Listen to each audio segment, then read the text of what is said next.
जय Hind and good morning to all of you. आप सभी को मेरे यूट्यूब चैनल पे स्वागत है दोस्तों। मैं आज इस वीडियो में क्लास 12 मैट्रिक चैप्टर का 3.2 को हम लोग क्वेश्चन को सोल्यूशन करने वाले हैं। इसके पहले मैं उसके इंट्रोडक्शन को पढ़ लूँगा, फिर उसके बाद मैं इस चैप्टर को भी सॉल्व करूँगा। तो मैंने इसके पहले वाला जो वीडियो था ना, उस वीडियो में 3.1 को अच्छे से सॉल्व कर चुके थे और मैं आज इस वीडियो में जो है ना 3.2 को सॉल्व करेंगे। चैप्टर 3.2 जो मैट्रिक्स का चैप्टर है और ये क्लास 12।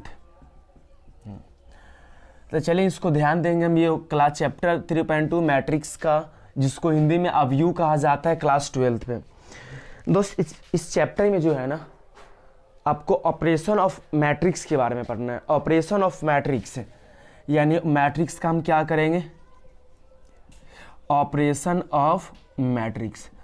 अब बताना है क्या ऑपरेशन जो डॉक्टर लोग करते हैं वही ऑपरेशन करेंगे, बस डॉक्टर वाला ऑपरेशन तो नहीं करेंगे, बट उसी के जैसा ऑपरेशन करेंगे। इसको जोड़ कर देखेंगे, गुना करके देखेंगे, भागा कर देखेंगे, मैट्रिक्स को मैट्रिक्स से गुना करेंगे, स्केलर क्वांटिटी से गुनाएंगे और सभी तरह से सब कुछ करके देखेंगे कि इसमें क्या होता है क्या नहीं होता है। तो ऑपरेशन ऑफ मैट्रिक्स में हम सबसे पहला जो पॉइंट हमारा है ना, वो हम पढ़ने वाले हैं addition of matrix. Addition of matrix यानी अवयव का योग, जोड़। अच्छा, ऑपरेशन ऑफ मैट्रिक्स अवयव का योग। हम एडिशन मैट्रिक्स को जोड़ेंगे तो कैसे जोड़ेंगे दोस्तों, थोड़ा सा ध्यान देते हैं हम यहाँ पे। कोई एक मैट्रिक्स हम ले लेते हैं 4 5 6 7 और दूसरा कोई मैट्रिक्स हम ले लिए 1 2 3 4। ये हो गया हमारा 4 5 6 7 और 1 2 3 4। अब यहाँ पे हमें जो है ना ये दोनों मैट्रिक्स का सम निकालना है। तो कैसे निकलेगा सम यहाँ पे, तो ध्यान से देखते हैं। अगर कोई भी मैट्रिक्स का एडिशन होगा या एडिशन नहीं होगा, इसका डिसीजन कौन करेगा? तो इसका डिसीजन जो है ना, सबसे पहले ऑर्डर चेक करेंगे हम, एलिमेंट्स को नहीं, ऑर्डर को चेक करेंगे। अगर दोनों का ऑर्डर सेम है तो मैट्रिक्स का सम होगा, अगर ऑर्डर सेम नहीं हो तो मैट्रिक्स का सम नहीं होगा। यानी ये भी 2/2 का है और ये भी 2/2 का है, तो क्या ये दोनों का सम होगा? तो हाँ होगा। अब इसके बाद इस मैट्रिक्स को उठा करके आप इस पे रख दीजिए। कोरस्पॉन्डिंग कौन किसके साथ जाएगा? 4 इसके साथ चला जाएगा, 5 इसके साथ चला जाएगा, 6 इसके साथ चला जाएगा और 7 इसके साथ चला जाएगा। यानी कहने का मतलब क्या, 4 के साथ में कौन जुटेगा? तो 1 जुटेगा। 5 के साथ में कौन जुटेगा? तो 2 जुटेगा। 6 के साथ में कौन जुटेगा? तो 3 जुटेगा। 7 के साथ में कौन जुटेगा? तो 4 जुटेगा। ये हो गया। अब आते फिर 4 और 1 कितना हो गया? 5 5 और 2 7 6 और 3 9 7 और 4 11। ये हमारा था एडिशन ऑफ मैट्रिक्स। यानी हमें आसानी से इसे निकाल सकते हैं। मैट्रिक्स का अवयव का जो है योग, जो है ना अवयव का योग हम आसानी से निकाल सकते हैं। कैसे निकालेंगे? बस कोरस्पॉन्डिंग एलिमेंट को आपस में जोड़ दीजिए। ये सिंपल में भी हो सकता है, फंक्शन भी हो सकता है, या मतलब वेरिएबल नॉन वेरिएबल भी हो सकता है। आपको साइन कॉस ट्रिग्नोमेट्रिक फंक्शन में भी दे सकता है, कुछ भी दे सकता है। तो हमें कोई मतलब नहीं, बस इसके जो कोरस्पॉन्डिंग एलिमेंट रहेगा हम उसको उसके साथ जो है ऐड कर देंगे और बाकी हमारा जो निकलेगा बट्टा उट्टा पूर्णांक में भी दे सकता है, उससे हमें घबराना नहीं है। और एडिशन के बाद हम दोस्तों पढ़ते हैं सब्सट्रैक्शन यानी घटाव। अब सब्सट्रैक्शन ऑफ मैट्रिक्स में अवयव का क्या पढ़ेंगे हम? घटाव को पढ़ते हैं। दूसरा पॉइंट होगा हमारा। बताना घटाव का भी तो दोस्त रूल वही रहेगा ना, बस यहाँ प्लस नहीं होकर क्या हो जाएगा? माइनस हो जाएगा। तो जरा सा ध्यान दीजिएगा पहले। अब प्लस नहीं होकर के माइनस कर दब माइनस में करेंगे तो बस वही सेम प्रोसेस, सेम रूल वही होगा, बस घट जाएगा। वहाँ पे जुट रहा था ना और यहाँ पे क्या होगा? तो माइनस हो जाएगा। जरा सा हमें बताना, तो यहाँ क्या होगा? 4 में से क्या घट जाएगा दोस्त? 1 घटेगा। 5 में से कितना घटेगा? तो 5 में से 2 घट जाएगा। 6 में से क्या घटेगा? तो 6 में से 3 घट जाएगा। 7 में से कितना? तो 7 में से 4 घट जाएगा। अब हमें बता दीजिए, 4 में से 1 घटेगा तो कितना बचेगा? 3 बचेगा। 5 में से 2 घटेगा तो कितना बचेगा? 3 बचेगा। 6 में से 3 घटेगा तो क्या बचेगा? 3 बचेगा। 7 में से 4 घटेगा तो बड़ी सब 3 ना चुके हैं यार, सोच समझ के तो ना लिखे थे पर आ गया, ऐसी कोई बात नहीं। घटाव का भी क्या रूल होता है? फर्स्ट में से सेकेंड वाला को ही घटा देते, जो हमें सब्सट्रैक्शन ऑफ मैट्रिक्स मिल जाएगा। दोस्तों मैं ज़्यादा लंबा डिफिनेशन और ज़्यादा पूरी प्रोसेस को मैं नहीं बताऊंगा, जो सबसे आसान तरीका होगा ना सॉल्यूशन का, जो सबसे आसान प्रोसेस होगा ना, मैं उसी को समझाऊंगा, मैं उसी को बताऊंगा। नहीं कि इसकी पूरी लंबी परिभाषा लिख दूं, फिर लंबा एग्जाम्पल दे रहा हूँ, सॉल्व कर रहा हूँ, वो नहीं करूँगा मैं। आप इतना आसान वे में बताऊँगा ना कि आपको कहीं पर डाउट नहीं रहेगा, आसानी से क्लियर हो जाएगा। अगर आपको कहीं पे डाउट होता है तो आप कमेंट बॉक्स में कमेंट करके जरूर पूछ सकते हैं।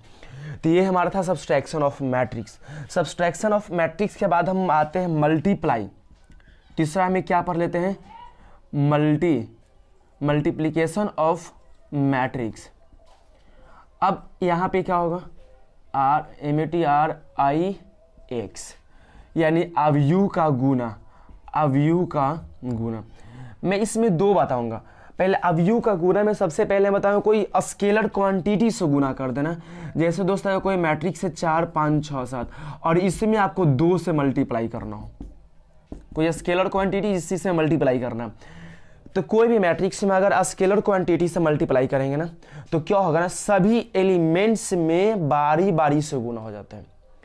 कोई भी मैट्रिक्स में अगर स्केलर क्वांटिटी से मल्टीप्लाई करेंगे तो क्या होगा, जितने भी मैट्रिक्स यहाँ पर जाए ना सब में क्या एलिमेंट्स है, सब में गुना हो जाएगा। यानी 2 में 4 से करेंगे तो 8 आ जाएगा, 2 में 5 से करेंगे 10 आ जाएगा, 2 में 6 से करेंगे 12 आ जाएगा, 2 में 7 से करेंगे 14 आ जाएगा। ये होता है स्केलर क्वांटिटी से मल्टीप्लाई करना। लेकिन अगर कभी मैट्रिक्स को मैट्रिक्स में करने के लिए दे दें तो सबसे पहले हम इसी में स्केलर क्वांटिटी में ही हम देखते हैं,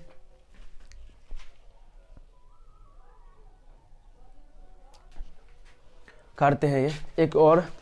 यह आपको देखना दोस्त, अगर ऐसे भी तो दे सकता है ना, अगर क्या कोई एक मैट्रिक्स का नाम दे दिया है जिसमें एलिमेंट बोल देगा A B C और D है, बताना, और आपको कोई दे दिया और आपसे पूछा कि हमें 2A का मान बताएं, तो जरा सा हमें बताइएगा। जब 2A का मान पूछा तो क्या 2 के लिए तो 2 मैंने लिख दिया, और यहाँ पर A तो A का है कितना दोस्त, A B C और D। अगर जब मल्टीप्लाई करेंगे बारी बारी से तो क्या हो जाएगा 2A, फिर 2 में B से करेंगे 2B, 2 में C से करेंगे 2C, 2 में D से करेंगे क्या हो जाएगा 2D। ये हमारा आ गया स्केलर क्वांटिटी से मल्टीप्लिकेशन। अब मैं आता हूँ, इसे नोट कर ले आप। अब मैट्रिक्स को मैट्रिक्स से ही गुना करेंगे, ध्यान दीजिएगा पहले कैसे करते हैं। इसको मिटा देते हैं अगर हो गया होता, ध्यान देना। हमें तीसरा में स्केलर क्वांटिटी से तो करने का डायरेक्ट मैट्रिक्स। अगर कोई मैट्रिक्स अगर A है जिसमें 1 2 3 4, अगर कोई मैट्रिक्स B है जिसमें एलिमेंट्स है 5 6 7 8, थोड़ा सा ध्यान देना। हम आसान से डाटा को लेकर बस आपको समझाना चाहते हैं। अगर ये डाटा आपको और हार्ड भी दे सकती है और बड़ा भी हो सकता है, 2x3 3x2 3x3 का हो सकता है, 1x3 का हो सकता है, मतलब ऐसे हो सकता है। हमें आपसे पूछ दिया कि हमें A क्रॉस B बताइए, A इंटू B का आपसे अगर मान पूछ दिया, क्या करेंगे आप, A को लिख देंगे पहले 1 2 3 4 और B को क्या लिख देंगे आप 5 6 7 8। पर क्या हमें एक बात को जरा सा बताइएगा दोस्त, क्या अभी तो यहाँ भी ये भी मैट्रिक्स दोस्त 2x2 का और ये भी जो है 2x2 का है, दोनों तो सेम है, आसानी से गुना हो जाएगा। एक बात को थोड़ा सा माइंड में सेटअप करिएगा, क्या सभी मैट्रिक्स को, कि कोई भी मैट्रिक्स को क्या किसी भी मैट्रिक्स में गुना किया जा सकता है, तो नहीं किया सकता। सभी मैट्रिक्स स्केलर क्वांटिटी से कोई भी मैट्रिक्स में गुना कर सकते हैं, कोई डाउट नहीं, कहीं पे कोई आसानी से गुना हो जाएगा वो। बट यहां पे क्या करेंगे ना, कोई भी अगर दोनों मैट्रिक्स होना तो सभी मैट्रिक्स को सभी मैट्रिक्स से गुना नहीं हो सकता है। इस रूल क्या होता है ना कि जो फर्स्ट मैट्रिक्स देगा आपका उसका कॉलम, फर्स्ट मैट्रिक्स का कॉलम बराबर सेकेंड मैट्रिक्स का रो होना चाहिए। मैंने क्या बताया कि जो पहला मैट्रिक्स रहेगा दोस्त उसका कॉलम और जो बाद का मैट्रिक्स रहेगा उसका रो बराबर होना चाहिए। तो फॉर एग्जांपल समझते क्या इसके कॉलम ये हो जाएंगे, बाद वाला का बोला रो, बाद वाला का रो ये होंगे, क्या दोनों बराबर है कि नहीं है, तो बराबर है तो गुना हो जाएगा यहाँ पे। लेकिन एक बात को ध्यान रखना, ये दोनों ही 2x2 का था तो 2x2 का था तो बराबर 3x3 का रहेगा, 1x1 का रहेगा तो हो जाएगा। लेकिन अगर कोई मैट्रिक्स के एग्जांपल हम दे देते हैं ये 4 5 6 7 8 9, जरा सा हमें ये बताना क्या ये दोनों मैट्रिक्स को आपस में हम गुना कर सकते हैं। हमें रूल क्या था कि कि फर्स्ट मैट्रिक्स का कॉलम और सेकेंड मैट्रिक्स का रो बराबर होना चाहिए। तो फर्स्ट मैट्रिक्स का पहले हम ऑर्डर लिखते हैं, तो कितने बाई कितने हैं, 2/3 का है। इसका लिखते हैं 3/2 का है। तो जरा सा हमें बताना, इसका कॉलम, पहला का कॉलम और बाद का रो, क्या दोनों बराबर है कि नहीं है, बराबर है, तब ये मैट्रिक्स को गुना होगा।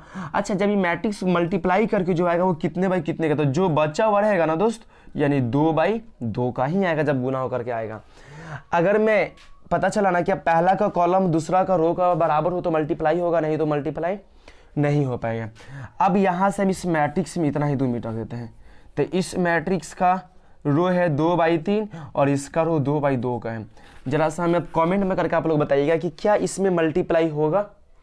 हम बताते हैं, क्योंकि हमें नियम क्या बताया था कि पहला का कॉलम और दूसरका का रो, पहला का कॉलम और दूसरका का रो बराबर है, नहीं है, तो ये गुना होगा ही नहीं होगा, गुना होगा ही नहीं गुना ये। चलिए अब आते हैं, जिसमें गुना होगा तब कैसे गुना करेंगे। क्या मैंने बताया यहाँ पर जब गुना तो होगा ना यहाँ पे, तो देखिएगा पहले ये तो क्लियर कि यहाँ मल्टीप्लाई होगा। अब आते हैं फिर, अब जब मल्टीप्लाई करेंगे तो मल्टीप्लाई करने का रूल क्या है कि पहला का, देखना दोस्त, पहला का रो और बाद का कॉलम हमेशा बराबर होगा। क्या होगा, पहला का रो और बाद का कॉलम को ही मल्टीप्लाई करेंगे। तो ध्यान से देखना पहले क्या करते हैं, फर्स्ट का रो सेकेंड का कॉलम, तो 1 में 5 से करेंगे तो क्या आ गया 5, प्लस 2 में करेंगे 7 से कितना आ गया 14। नहीं समझ में आया ना, पहला का पूरा रो दूसरका का पूरा कॉलम गुना होता है। तो जो एलिमेंट जिसके साथ जाएगा, तो 1 में 5 से किए तो 5, अब प्लस 7 में 2 से किए तो 14।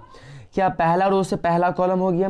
अब पहला रो से दोस्त दूसरा कॉलम को करेंगे, तो 1 में करेंगे 6 से 6 और 8 में करेंगे 2 से 8 दूना 16 हो जाएगा। यानी पहला रो से इसमें भी कर लिया और इसमें भी कर लिया। अब नेक्स्ट पे आते हैं, 3 4 5 7, तो 3 में 5 से करेंगे तो 15 और 7 में 4 से करेंगे तो 7 चौको 28 हो जाएगा। अब फिर इसको इससे करते हैं, तो 6 में 3 से करेंगे 6 तिया 18 और 8 में 4 से करेंगे तो 8 चौको कितना हो जाएगा 32। अब सबको साथ करो दोस्तों, 14 और 5 हो जाएगा 19 से, 16 6 22, 15 28 2 30 3 33 और 43 ही होगा ना। अब आते हैं 0 होगा 3 4 1 5 यानी 50 आ गया हमें।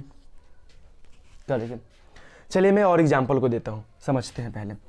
4 5 3 2 1 2, मैंने कोई मैट्रिक्स ये ले लिया और दूसरा मैट्रिक्स 4 5 6 7 8 9 ये ले लिया। अब ये अपना मन से कोई डाटा को ले लिए हैं अभी हम। अब पहले इसकी ऑर्डर की बात करो, 3 गो रो है और कॉलम 2 गए। इसकी ऑर्डर की बात करेंगे तो 2 रो और कॉलम 3 है। हमें मैट्रिक्स का ये गुना होगा नहीं होगा, रूल क्या था, पहला मैट्रिक्स का कॉलम देखते हैं, दूसरा मैट्रिक्स का रो देखते हैं। तो देखिए क्या कि पहला का कॉलम और दूसरा का रो इक्वल है, यानी गुना होगा। ये तो कन्फर्म मल्टीप्लाई होगा। अब मल्टीप्लाई होकर जो नया मैट्रिक्स मिलेगा ना, वो कितने बाई कितने का मिलेगा दोस्त, तो वो 3/3 का मिलेगा, जो बचा हुआ रहता है। चलिए ध्यान देते हैं अब इसको। मैंने क्या रूल बताया कि पहला का रो को दूसरका के कॉलम के साथ गुना करेंगे। ये मत देखना ये गुना होगा कि ना होगा, वो डिसाइड कर रहा कि पहला का कॉलम दूसरका का रो बराबर होगा तब ही गुना होगा। अब गुना करेंगे तो पहला का रो दूसरा के कॉलम से, तो बताना 4 में 4 से करेंगे क्या होगा 16, 7 में 5 से करेंगे क्या होगा 35, इससे तो इसमें हो गया। अब इससे इसमें करेंगे तब 5 में 4 से करेंगे दोस्त, मिटा देते हैं 20, 8 में 5 से करेंगे 8 5 40 हो गया। अब इसमें 6 में 4 से करेंगे 24, 9 में 5 से करेंगे 45 आ गया ना। अब दूसरका रो से सभी में करेंगे तो 4 में 3 से करेंगे चढ़ती क्या हो गया 12, 7 में 2 से करेंगे 7 दूना 14। अब इससे इसमें करेंगे दोस्त, यानी 5 में 3 से करेंगे 15, 8 में 2 से करेंगे 8 दूना कितना हो जाएगा 16, इससे इसमें भी हो गया। अब इससे इसमें करते हैं तो 6 में 3 से करेंगे 18, 9 में 2 से करेंगे कितना हो गया 18, यानी दूसरा रो से भी तीनों कॉलम में हो गया। अब तीसरा रो से तीनों कॉलम में करेंगे बारी बारी से, तो बताना जरा सा। 1 में 4 से करेंगे क्या आएगा 4, 7 में 2 से तो 14, इससे हो गया। अब 1 में 5 से 5 और 8 में 2 से 16, यानी 5 प्लस क्या आएगा 16। इधर बताते हैं 1 में 6 से 6 और 9 में 2 से 18, यानी कि 6 प्लस 18। इसके बाद हम इधर लिख देते हैं, नीचे शायद दिखेगा नहीं ना,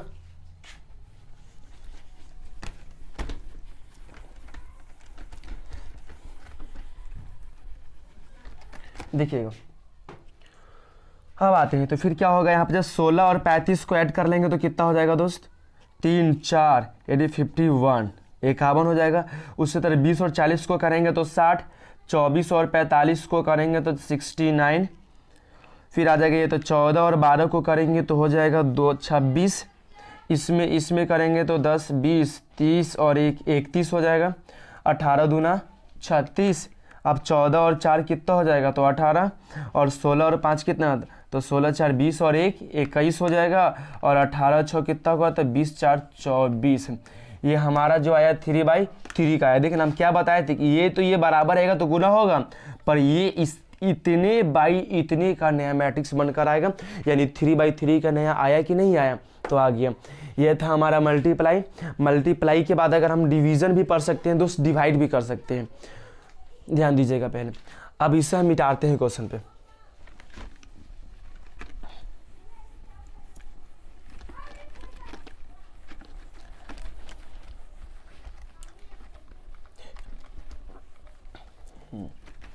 अब इसके बाद डिविजिबल आता है, डिवीज़न, ये हम अभी कितना पॉइंट था, 18, यानी 4th पॉइंट में इसको डिवीज़न पढ़ लेते हैं ऑफ मैट्रिक्स। यानी हम यहाँ पर जब पढ़ने वाले हैं भाग। अगर कोई मैट्रिक्स आपको दे दिया दोस्त, अगर 4 5 6 8 है, और बताना तो आपसे अगर a/2 का मान पूछे तो आप क्या करिएगा, जैसे हमें बता दीजिए। तो देखना क्या मैट्रिक्स ए में कितना से डिवाइड कर दिया है, 2 से डिवाइड कर दिया है ना। तो अभी जो मैट्रिक्स यानी 4 5 6 8 है, इसमें आप बारी बारी से सभी में 2 से भागा दे दीजिए। तो जब भागा देंगे तो क्या होगा, 2 से भागा देंगे 4 में तो 2 आ जाएगा, 2 में 5 से देंगे तो 5/2 हो जाएगा, 2 में 6 से देंगे तो 3 आ जाएगा, फिर 2 में 4 से देंगे 8 में देंगे 2 से भागा, उल्टा बोला गया था, तो कितना आ जाएगा, 4 आ जाएगा। मिल गया, ये डिवीजन सबसे आसान था। यही था हमारा ऑपरेशन ऑफ मैट्रिक्स। अब ऑपरेशन ऑफ मैट्रिक्स के बाद हम लोग इसके कुछ क्वेश्चन के सॉल्यूशन